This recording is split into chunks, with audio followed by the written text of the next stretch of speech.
안녕하세요, 여러분. 오늘은 남성분들이 가장 많이 물어보시는 잘못된 자위 습관 때문에 조루가 생기나요? 라는 질문에 확실한 답을 드리겠습니다. 자위에 대한 이야기는 보통 주변 사람들과 얘기할 기회가 잘 없죠. 민감하고 개인적인 주제이다 보니 제대로 배울 기회도 사실 없습니다.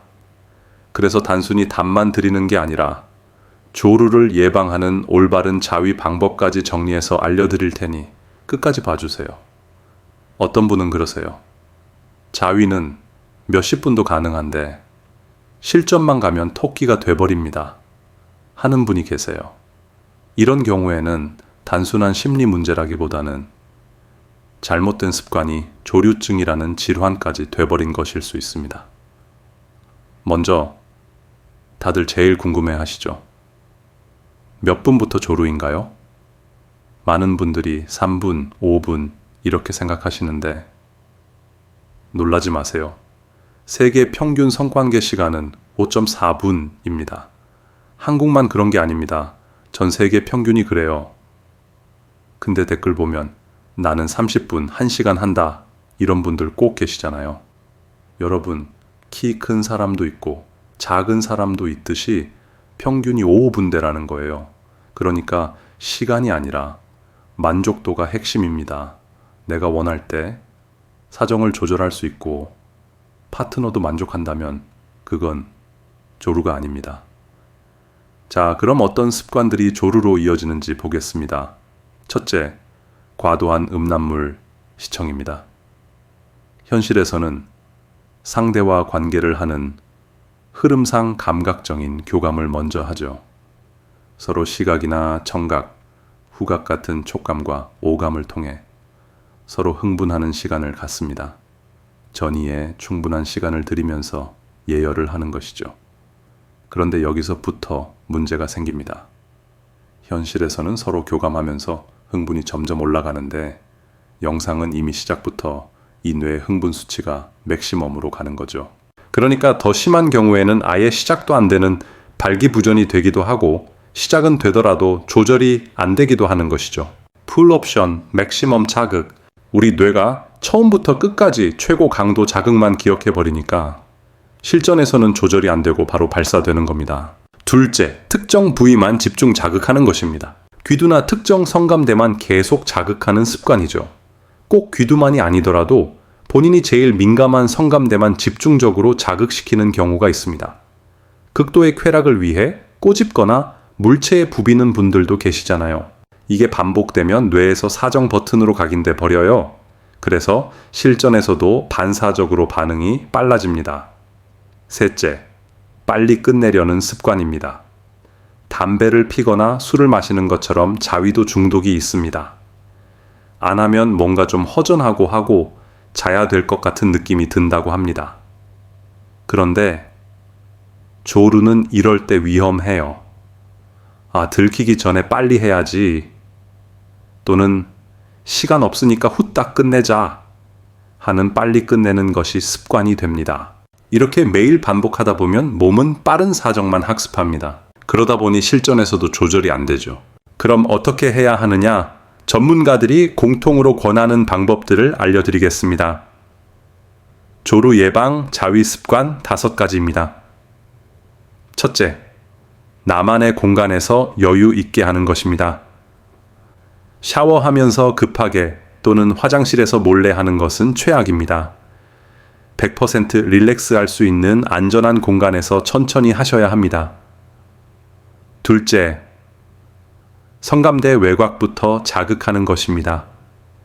보통 흥분되는 장면을 상상하거나 영상을 보면 빨리 가장 기분 좋은 부위를 자극하고 싶어집니다. 하지만 이미 조류증을 겪고 있거나 현재 걱정이 되는 분들이시라면 이럴 때는 의도적으로 주변 부분부터 먼저 자극하는 것이 훨씬 좋습니다. 바로 귀두부터 가는 게 아니라 성기뿔이나 주변부터 서서히 자극하는 거예요. 마사지로 예열한 뒤 천천히 올라가는 게 훨씬 도움이 됩니다. 셋째, 스톱 앤 스타트 테크닉입니다. 사정감이 올 때 의도적으로 잠깐 멈춰주는 연습을 하는 것입니다. 운전할 때 브레이크 살살 밟듯이 흥분을 조절하는 훈련이에요. 흥분이 좀 가라앉았다 싶으면 다시 시작하는 것이죠. 당연히 처음에는 어려울 수 있습니다. 하지만 의식적으로 계속 훈련하다 보면 강직도도 높여주고 시간도 늘려주면서 사정하는 시간까지도 늘려준다는 연구 결과가 있어요. 넷째, 현자 타임을 줄이는 것입니다. 대부분 남성들은 자위 후에 현타가 강하게 돕니다. 어느 정도는 당연한 과정이겠지만 조류증을 이겨내기 위해서는 의도적으로 조금 바꿔줘야 합니다. 사람의 뇌는 언어와 행동으로 구체화가 될 때 학습이 제대로 되거든요. 아, 또 해버렸네. 후회만 하지 마시고 끝난 뒤에도 천천히 감각을 즐기며 이완하는 습관을 들이세요. 이게 뇌에 긍정적인 학습을 줍니다. 다섯째, 케겔 운동입니다. 이 운동은 언제 어디서든 가능합니다. 운전할 때, 엘리베이터 안, 심지어 영상 보면서도 할 수 있죠. 5초 조였다가 5초 풀고 하루에 50번에서 100번 정도 하는 것입니다. 이 운동은 실제로 발기력과 사정 조절력 둘 다 좋아집니다. 여러분, 한의학에서는 조루를 단순히 성기 문제로만 보지 않습니다. 핵심은 심장, 간, 그리고 신장이에요. 먼저 심장입니다. 멘탈 장기라고도 하죠. 성행위랑 관련된 긴장, 불안, 스트레스, 흥분 이런 것들의 조절 중추를 심장으로 봅니다.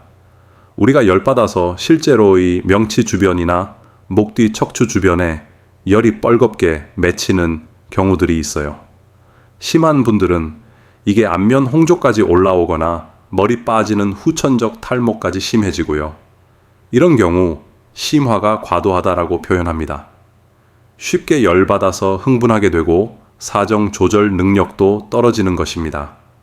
심화가 심해지면 두근거림이 생긴다거나 잠드는데 오래 걸리는 불면증이나 식은땀이 잦아지기도 하고 조류증까지도 나타날 수 있습니다.